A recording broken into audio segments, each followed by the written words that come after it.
નીકળતા ગુજરાત ન્યૂઝમાં આપનું સ્વાગત છે। કનીજમાં 6 નિર્દોષોના ડૂબી જવાથી મોત નીપજ્યા હોવા છતાં નગરોળ ખનન માફિયાઓ ફરી ખનન કરવા નદીઓમાં પહોંચ્યા। મહેમદાવાદના કનીજમાં 6 નિર્દોષોના ડૂબી જવાથી કંપમાટીભર્યા મોત નીપજ્યા હતા।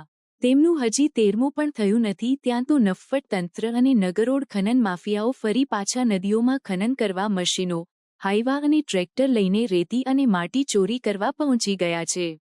ત્યારે જિલ્લાની ભૂસ્તર કચેરીમાં કોઈ જવાબદાર અધિકારી જવાબ આપવા તૈયાર નથી, તો શહેરના સોશિયલ મીડિયામાં ખનન માફિયાઓના નામ સાથે પોસ્ટ વાયરલ થતા લાગતા વળગતા ખાતા સામે અનેકો પ્રશ્નો ઊભા થયા છે। નિર્દોષોના મોતનો મલાજો પણ નહીં જાળવી શકનારા અને નદીમાં બેફામ ગેરકાયદેસર ખનન કરવાને કારણે ઊંડા ખાડામાં ગારક થઈને એક સાથે 6 નિર્દોષો પોતાનો જીવ ખોઈ બેઠા છે, જે વાતને હજી 5 દિવસ પણ થયા નથી। તેમ છતાં ખનન માફિયાઓ ઘટનાના બીજા દિવસથી જ ફરીથી નદીઓમાં ખનન કરવા ઉતરી પડ્યા હતા।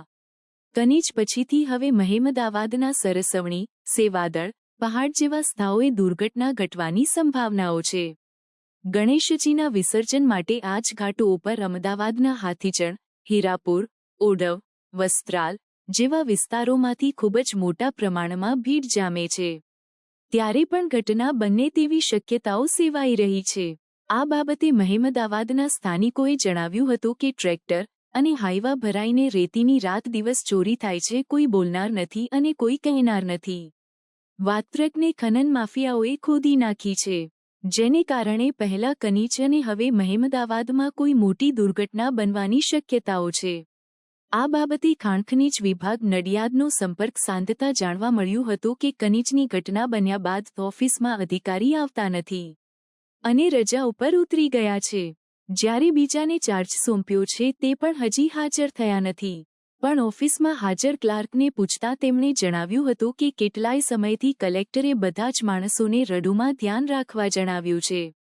આટલી મોટી ઘટના મહેમદાવાદ તાલુકામાં બની હોવા છતાં કલેક્ટરના બેજવાબદાર નિર્ણયની ટીકાઓ થવા લાગી છે। મહેમદાવાદ શહેરમાં શહેરના કેટલાય સજ્જનો, ડોક્ટરો, કોર્પોરેટરો જેવા બુદ્ધિજીવી વ્યક્તિઓનું એક વોટ્સએપ ગ્રુપ છે, જેમાં પંકજ પટેલ અને પ્રકાશ વણજારા નામના 2 ઈસમોના નામ સાથેની પોસ્ટમાં લખ્યું છે કે 6 નિર્દોષોના મોતના જવાબદાર આ 2 જણા છે અને આ બેજવાબદાર છે તેમણે જ વાત્રક અને મેશ્વો નદીમાં ખૂબ જ મોટા પાયે ખોદકામ કર્યું છે।